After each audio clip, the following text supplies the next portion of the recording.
말리부 서재에 오신 여러분, 오늘도 이 깊은 밤 당신의 마음을 조용히 비춰보는 시간을 가져봅니다. 지난 편 재회는 격이다에서 많은 분들이 댓글로 공감의 이야기를 남겨주셨습니다. 헤어진 사람을 다시 떠올리고 오랜 시간을 지나도 마음 한쪽이 아려오는 그 감정을 우리 모두는 알고 있습니다. 사실 재회라는 말은 참 복잡한 마음을 품고 있습니다. 기대와 두려움, 그리움과 불안, 희망과 절망이 동시에 존재합니다. 그렇기에 재회는 감정으로만 보는 것이 아니라 품격의 문제, 즉 내 삶의 결을 다시 세우는 문제입니다. 그래서 오늘 이야기의 제목은 재회의 품격을 지키는 원칙. 이 원칙은 상대를 평가하는 기준이 아니라 내가 나를 지키기 위한 기준, 내가 내 삶을 건강하게 유지하기 위한 기준입니다. 오늘은 이 원칙을 조용히 하나씩 깊이 들어가 보겠습니다. 재회는 감정이 아니라 삶의 방향을 결정하는 선택이다. 125-100. 우리는 재회를 고민할 때 대부분 이런 질문을 합니다. 그 사람이 변했을까? 이번에는 나에게 더 잘할까? 우리가 다시 행복해질 수 있을까?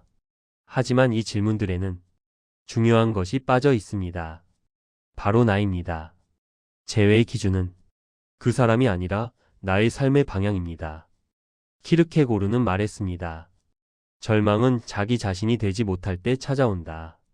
이 말 속에는 우리가 왜 이별 후 고통스러운지에 대한 매우 중요한 힌트가 있습니다.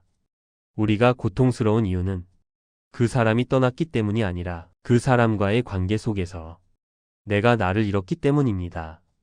그래서 재회는 감정의 문제가 아닙니다. 재회는 내 삶을 어디로 향하게 할 것인가 하는 방향의 문제입니다. 그 사람이 변했는지보다 훨씬 더 중요한 질문. 그 사람과 함께할 때 나는 어떤 사람이 되는가? 나는 더 여유로워지는가? 아니면 불안해지는가? 나는 더 진실해지는가? 아니면 숨기며 살아가는가? 나는 성장하는가? 아니면 멈춰버리는가? 나는 빛나는가? 아니면 희미해지는가? 재회의 기준은 상대가 아니라 나다. 이것이 재회의 품격을 결정하는 첫 번째 원칙입니다. 사과는 재회의 조건이 아니다. 패턴이 기준이다. 많은 사람들이 사과를 재회의 가장 중요한 조건이라고 생각합니다. 그 사람이 사과하면 다시 시작할 수 있어. 잘못을 인정하면 용서할 수 있을 것 같아. 하지만 사과는 재회를 결정하는 기준이 될 수 없습니다. 사과는 그냥 말입니다. 말은 진심일 수도 있고 그저 죄책감을 덜기 위한 말일 수도 있습니다. 키르케고르는 말합니다. 사람은 말이 아니라 선택으로 자신을 드러낸다. 사람의 변화를 판단하는 기준은 사과가 아니라 패턴입니다. 그리고 패턴은 거짓말하지 않습니다. 반복되는 침묵, 반복되는 회피, 반복되는 무책임, 반복되는 상처, 반복되는 감정 소비.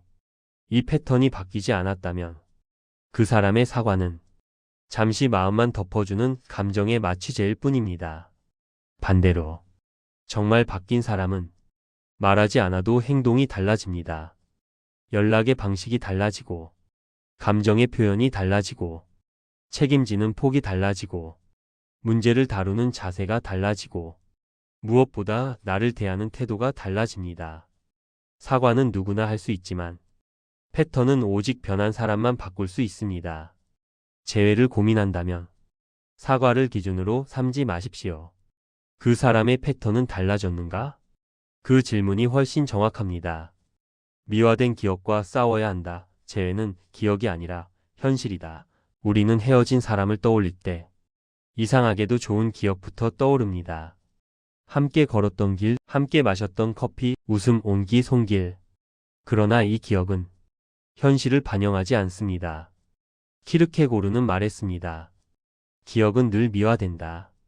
기억은 우리를 지키기 위해 아픈 부분을 지우고 따뜻한 부분만 크게 남겨둡니다. 그래서 재회는 위험해질 수 있습니다. 그 기억이 현재를 덮어버리니까요. 재회의 기준은 과거의 행복이 아니라 현재의 삶이 건강한가입니다. 우리가 다시 만나야 하는 이유가 그때 참 좋았지라면 그건 재회의 이유가 될 수 없습니다. 과거는 아름다울 수 있지만 현재의 나는 그때의 내가 아닙니다. 그리고 현재의 그 사람도 그때의 그 사람이 아닙니다. 재회의 기준은 기억이 아니라 현실입니다. 착한 마음의 함정 그 사람도 힘들었겠지라는 자기기만 1330, 1750 이별한 사람을 떠올리다 보면 우리는 어느 순간 이런 생각을 하게 됩니다. 그 사람도 힘들었겠지. 그때 상황이 좋지 않았을 거야. 내가 조금만 더 이해해줬다면. 이 마음은 착하고 따뜻해 보이지만 사실은 매우 위험한 마음입니다.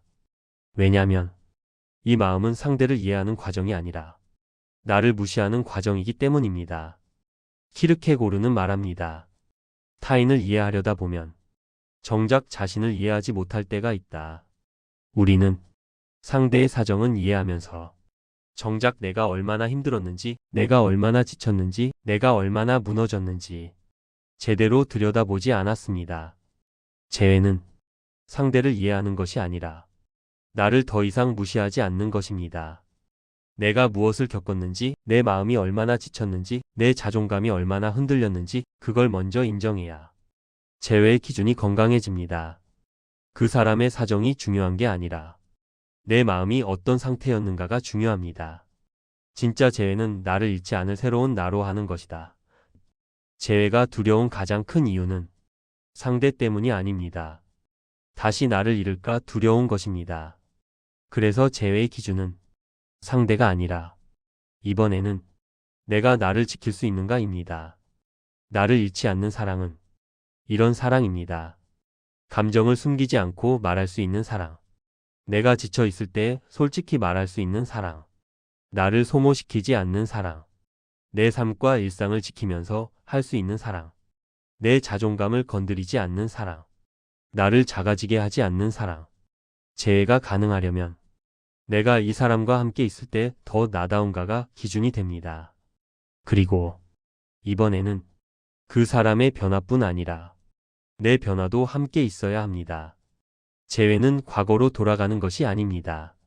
재회는 새로운 두 사람이 새로운 관계로 만나는 것입니다. 재회의 품격을 지키는 세 가지 원칙. 이제 오늘의 핵심을 명확하게 정리해 보겠습니다. 원칙 1말이 아니라 패턴을 보라. 사람의 진심은 말이 아니라 선택과 반복에서 드러납니다. 반복되는 상처는 그 사람이 아니라 그 사람의 방식입니다. 패턴이 달라지지 않았다면 그 관계는 그대로입니다. 원칙 2. 그 사람을 떠올릴 때 평안함이 있는가? 설렘은 잠시입니다. 두근거림도 잠시입니다. 그러나 평안함은 삶 전체를 지탱해 줍니다. 그 사람을 떠올렸을 때 당신의 마음이 가벼운가, 평온한가, 안전한가? 이 감정이 재회의 진짜 기준입니다. 원칙 3. 이번에는 내가 나를 잃지 않을 수 있는가? 내가 나를 잃는 사랑은 아무리 뜨거워도 결국 나를 무너뜨립니다. 재회는 그 사람을 선택하는 것이 아니라 나를 지키면서 사랑할 수 있는가를 선택하는 것입니다. 이 질문에 당당하게 예라고 말할 수 있는 관계라면 그 관계는 다시 시작할 수 있습니다. 그러나 그렇지 않다면 그 관계는 품격 있게 보내주는 것이 더 건강한 선택입니다. 엔딩 2510, 2610. 오늘 말리부 서재에서는 재회의 품격을 지키는 원칙에 대해 길고 깊은 이야기를 나누었습니다. 재회는 감정이 아니라 삶의 품격을 지키는 선택입니다. 당신의 내일이 과거의 그림자가 아니라 새로운 빛으로 채워지기를 바랍니다. 오늘 이야기 마음에 닿았다면 구독과 좋아요는 제가 다음 이야기를 준비하는 데 큰 힘이 됩니다. 당신의 사랑이 당신의 품격과 함께 존재하기를 바랍니다.